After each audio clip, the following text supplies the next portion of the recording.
Welcome to Face to Face, the program on the web that is brought to you by those of us who bring you Face the Nation on Sundays. Our guest today, Mayor Mitch Landrieu of New Orleans. And Mr. Mayor, thank you. You're in town for the big mayor's conference. Let's talk a little bit about this whole deal that's going to occupy Washington over the next couple of months, and I know is something that you deal with on a day-to-day basis, gun violence. And you've brought the murder rate down in your city, at least down 3% since last year. What do you attribute that to? Is there anything specific you're doing? We're doing a lot of things, but first of all, the issue really is violence. I think it's fair to say that violence in America is at epidemic proportions. And notwithstanding the fact that the murder rate has generally been gone down in America, it is at catastrophic levels in a lot of neighborhoods throughout America, and it has been this way for a very, very long period of time. For the last 2 years in New Orleans, I have been talking about this specific issue.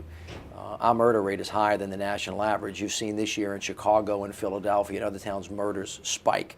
And the culture of violence and not just our willingness in this country to shoot each other over the smallest things is as incredible as what has been happening in the recent weeks. It has now kind of captured the attention of the nation. I mean, obviously what happened in Newton, Connecticut has just galvanized the nation and has made people step back for a second and look at what it is that has occurred over the time. And there is a culture of violence that is not just around guns, but that's a huge part of it. It's around a lot of other stuff as well.